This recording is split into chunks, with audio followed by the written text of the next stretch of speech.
Dad, Mom is foaming at the mouth and collapsed. Help! Half an hour after I ate the cake that my husband had brought home to celebrate our anniversary, I found myself keeling over. Despite our daughter's desperate pleas for help, my husband responded indifferently. "Don't worry, she'll be fine." He wore an uncanny smile as he said this, and leaving me in my struggle and our daughter in tears, he walked out. He must have gone to report to someone that this plan had worked out perfectly. Mom, are you okay? To our crying daughter left behind, I managed to respond, "I'm all right, sweetheart," and slowly got back up. With a reassuring smile, I calmed her down. I knew it. In reality, I'm the one who had succeeded in the plan. They, who are oblivious to this fact, must now witness their impending hell. I am Mia, a 32-year-old office worker. I live with my 6-year-old daughter, Emma, and my husband, Brian, who is the same age. We used to live a happy life with my husband being a caring and doting father. However, about a year ago, his attitude towards me gradually became cold and indifferent. I agonized over whether I had done something to offend him, but I couldn't think of anything. "You really haven't aged, haven't you? Well, you are a 32-year-old hag after all." "That's harsh. You're the same age as me, you know. Your clothes and makeup are old-fashioned and uncool. Can't you dress up more like other people?" I was baffled and hurt by his sudden and baseless criticism. He was not the kind of person who would say such insensitive things. At least, he hadn't been. Back then, I didn't understand what was happening and was simply hurt. Mom is beautiful. Don't talk like that. Emma quickly came to my defense, but Brian just clicked his tongue and left the house. His atrocious behavior wasn't limited to just words. There were many times when he ignored me entirely. Even if I woke up early to prepare lunch, he would get furious if he didn't like the side dishes. "What the? Don't put frozen food in there! You're slacking off." He even had the audacity to throw the lunch I had made into the trash can. "That's awful. I only included one frozen dish. I woke up early to prepare the other side dishes." "Yeah, Mom's cooking is delicious." Emma would always stand up for me, but it seemed like even that annoyed Brian. "Emma might not understand this, but your mom isn't doing her job properly, and that's why I'm advising her." "That's not true. Mom is doing her best. It's Dad who's doing the wrong thing." "Humph. You've got our daughter well manipulated, don't you?" Looking at Brian, who was glaring at me with disgust, I saw no trace of his former kindness. We were a couple who seldom fought, and I was at a loss for what could have caused this change in Brian. There was also another thing that was bothering me. Brian, who was never enthusiastic about work, started coming home late, citing overtime, and even began working on weekends. Could he be having an affair?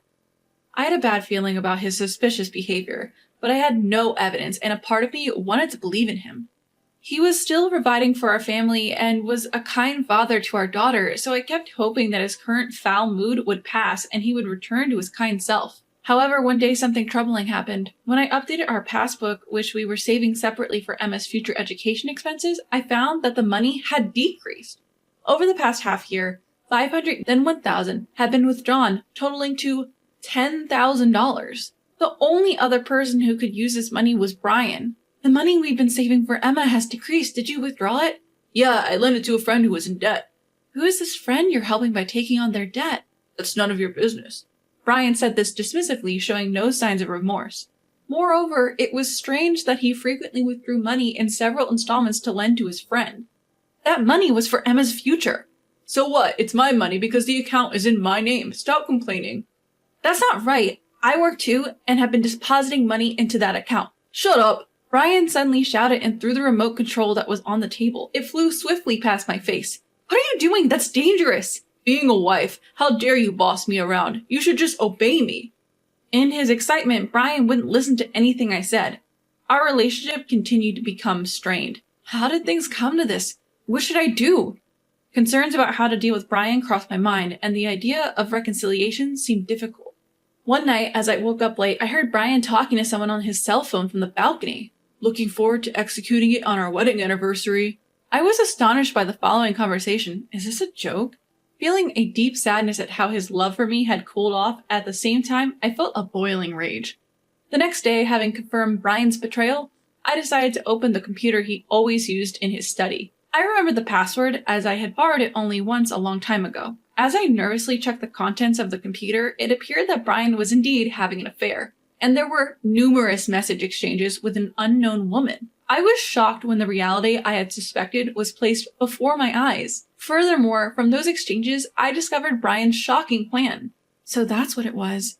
Well, I have a plan too. Having learned of Brian's plan, I devised a strategy. As expected, a few days before our wedding anniversary, Brian suddenly started being nice to me. For me, who had been subjected to verbal abuse from him, it felt disgustingly weird, and I realized that he was about to execute his plan and was making preparations. Our wedding anniversary is coming up. Oh, you remembered? Of course. It's an important anniversary for us. I've been having some problems at work lately, and I've been cold to you. I feel bad about that. As he made the obvious excuse, Brian was arching his eyebrows dramatically. Is that so? Maybe I haven't been considerate enough. I'm sorry. No, I appreciate you. Let's have a fun day on our wedding anniversary, just the family. I'm happy. Thank you. I'll make a feast. I was pretending to be deceived and acting happy, but I felt lonely. It would have been nice if this was true. I would have felt genuinely happy listening to my husband's words, and then the day of our wedding anniversary arrived. I prepared lots of dishes that Brian and Emma loved and waited. Wow, it looks delicious. I can't wait for Daddy to come home. Emma was overjoyed and danced while humming. I felt sorry for my happy daughter who didn't know what was about to happen. Eventually, Brian came home and presented me with a bouquet and a cake. It's not flashy, but I thought it's modest like you, so I chose it. Looking at the bouquet offered to me, my heart skipped a beat. Brian had made a good cover-up, but I knew that wasn't why he chose this flower. Could you put it in a vase right now? I understand. Thank you for the beautiful flowers. After arranging the flowers and having a pleasant meal, it was finally dessert time. The cake Brian bought was 3 kinds of cakes: chocolate, strawberry, and cheesecake. Seeing this, I intentionally spoke to my daughter. Hey, Emma, I want to eat chocolate cake today. Could you let me have it? But Emma always eats the chocolate. But okay, today I'll let you have it. I did not miss Brian's sudden shudder as he heard our conversation. Well, I'll have the cheesecake. Emma, wait a second. When my daughter tried to take out the cake, my husband stopped her in a panic. He struggled to find a reason for his startled daughter. Well, the cheesecake seems to have a bit of alcohol in it. Emma should avoid it. The shop assistant told me so. Brian rushed to explain, quickly grabbing the strawberry cake before Emma or I could. His panic was almost comical. You're eating that? Yeah, I love strawberries. Huh, that's news to me, I responded. Meanwhile, Emma was elated, eagerly beginning to feast on her beloved chocolate cake. Upon seeing me select the cheesecake, Brian smirked and quickly devoured his portion. As I reached for my cake, he watched, swallowing hard. Hey, it's hard to eat when you're staring so much. Why don't you and Emma go bathe first? I want to savor my cake. Brian laughed it off and excused himself, taking Emma to the bath. All right, time to enjoy my cake, I announced audibly on purpose. When Brian emerged from the bath later and saw the remains of the eaten cheesecake, his face softened with relief. 10 minutes later, my chest hurts. Help me. Mom, are you okay? I began clutching my throat and collapsed on the dining room floor, feigning agony. Papa, Mommy's foaming at the mouth and collapsed. Help! A terrified Emma called to Brian, who was watching TV in the living room. Yet, despite the sight of me suffering, Brian remained cold and said, Don't worry, just leave her. Papa! With that, he left the house, leaving a distraught Emma with a fallen me. I knew instantly where he was heading. Upon confirming that he had indeed left, I stood up, just as I thought. Seeing her mother recover from the pretend episode so quickly, Emma was taken aback. Mom, are you okay? Emma, sorry, it was a prank. With that jest, Emma broke into a mix of laughter and tears. One after I tucked Emma into bed, the sound of the front door opening echoed. When my husband came home, he called my daughter's name to the room where the lights had gone out. Emma, are you there? I brought Mama medicine. It's going to be okay now. From the shadows, I quickly moved behind Brian, tapping his shoulder from behind. What do you mean it's going to be okay? Ah! Brian shrieked in shock, apparently dropping to the floor from the surprise. Why are you still alive? Catching himself, Brian hastily began to make excuses. No, when I saw you collapse, I ran outside to call for help, but there was no one, so I thought I'd go and buy some stomach medicine. I see, how kind of you. Right? I'm relieved to see you're feeling better. Seemingly under the impression he had successfully deceived me, his face relaxed. I was not fooled, however. You've got some nerve spewing such lies. So, where's this stomach medicine you bought? Did I forget it at the pharmacy? I could only shake my head at Brian's feeble attempts to lie his way out. And then, I silently pulled out my phone from my pocket and played a recorded audio file. Soon I'll be together with you, and the money will come in. Is that flour really that dangerous?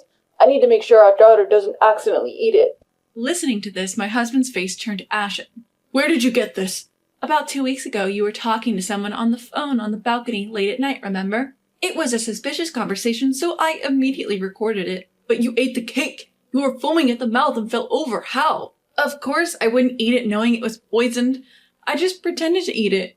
I have kept the cake as evidence. The foam was meringue made from egg whites. I held up a cheesecake in a plastic bag to show him.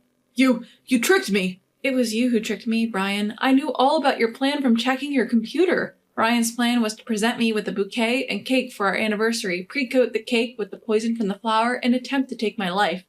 It was a cunning plan where even if the police investigated, they could explain that the poison got into my mouth because I had handled the flowers when arranging them in the vase, and ate the cake without washing my hands. Suddenly, Brian approached me with the look of sheer malice. Hand over that evidence. Hold on. Even if you try something, it's nonsense. The police will be here soon, as I've already reported you. Plus, this room is under surveillance. Everything has been recorded. What? You're lying! Wait! Suddenly panicked, Brian clung to me in desperation. I'm sorry. I was persuaded by a woman. I didn't want to do it. Please tell the police that it was a misunderstanding. It's too late. But Emma is here. Are you okay leaving her without a father? It's better than her being with someone who would attempt to take a life. Please, I beg you, from now on, I'll be a good husband, a good father. Brian was now a pitiful sight, kowtowing with his forehead grinding on the floor, screaming while shedding tears and snot. But even seeing him like this, my heart didn't waver in the slightest. At that moment, the police arrived, and Brian was taken away, still screaming and crying. After that, both my husband and his mistress were found guilty of attempting to take my life. Of course, I divorced him, demanding $2,000 in damages and $10,000 in child support, which his parents kindly paid me. His family said they would make him work under strict surveillance and repay the money after he is released from prison. I also demanded $2,000 in damages from his mistress. Her parents paid me on her behalf, but I heard she was disowned. She was a new employee at Brian's company and was fired along with him. After paying for her crime, a difficult life awaits her. Emma and I have returned to my parents' house and are living a peaceful and happy life. To protect my daughter from getting hurt, I told her that her father went far away for work. Receiving all the love from me and my parents, my healthy growing daughter makes me want to continue raising her with all my might.